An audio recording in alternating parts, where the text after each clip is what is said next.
चिंकी बंदर जंगल में दिन रात उछल कूद करता रहता था, लेकिन उसे बहुत कम खाना मिल पाता था, जिससे वह बहुत परेशान रहता। दिन भर वह सोता ही रहता था। एक दिन उसकी पत्नी पिंकी बंदरिया ने थककर कहा, सुनो जी, कुछ ऐसा करो कि हमें भरपेट खाना मिल सके। हमारा बच्चा भी भूखा सो जाता है। मैं क्या करूं पिंकी? वो भोलू हाथी सारे केले खा जाता है। अगर मैं पेड़ से केले तोड़ता हूँ तो पेड़ हिलाकर मुझे गिरा देता है। बड़ी मुश्किल से 2 दिन पहले जान बची थी। उनका एक छोटा बच्चा भी था, जिसकी भूख की चिंता हमेशा बनी रहती थी। तीनों की हालत बद से बदतर हो रही थी। एक दिन चिंकी बोला, पिंकी, सोच रहा हूँ शहर चला जाऊं। सुना है वहाँ खाना बहुत मिलता है। सब ठीक रहा तो तुम दोनों को भी ले आऊंगा। अगले ही दिन वह शहर निकल पड़ा। छतों और सड़कों से खाने की चीजें उठाकर खाता रहा। एक दिन थका हारा चिंकी एक जादूगर का शो देख रहा था। तालियां बज रही थीं, पैसे मिल रहे थे। उसने सोचा, अगर मैं भी जादू सीख जाऊं तो बिना मेहनत के जंगल में राजा बन जाऊंगा। अब वह हर रोज जादू के करतब सीखने लगा। कुछ हफ्तों में वह जादू सीख गया। फिर एक रात चुपचाप जादूगर का सामान और टोपी चुराकर वापस लौट आया।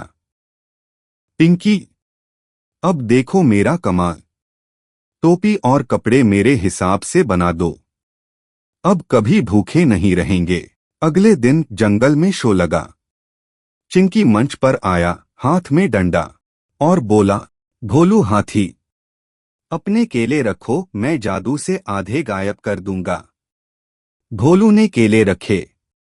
पिंकी नीचे छिपकर बैठ गई। जैसे ही चिंकी ने कपड़ा डाला, पिंकी ने केले खींच लिए। कपड़ा हटाया, केले सच में आधे रह गए थे। सब हैरान। तालियां, वाह वाह।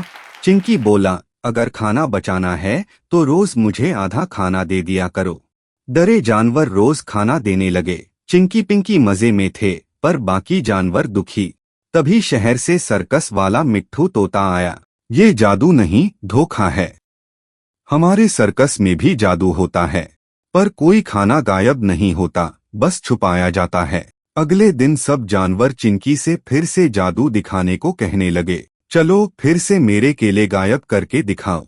डरते डरते चिंकी ने जादू शुरू किया। कपड़ा डाला, डंडा घुमाया, तभी मिट्ठू तोता उड़ता हुआ आया और कपड़ा छीन ले गया। सबने देखा, पिंकी नीचे बैठी केले खा रही थी। सारा सच सामने आ गया। भोलू ने चिंकी को पकड़ा। चिंकी कांपने लगा और पिंकी के साथ माफी मांगने लगा। अब दोनों रोज ईमानदारी से जानवरों के लिए खाना इकट्ठा करने लगे। इस कहानी से हमें सीख मिलती है, धोखे से पाया गया सुख ज्यादा दिन नहीं टिकता।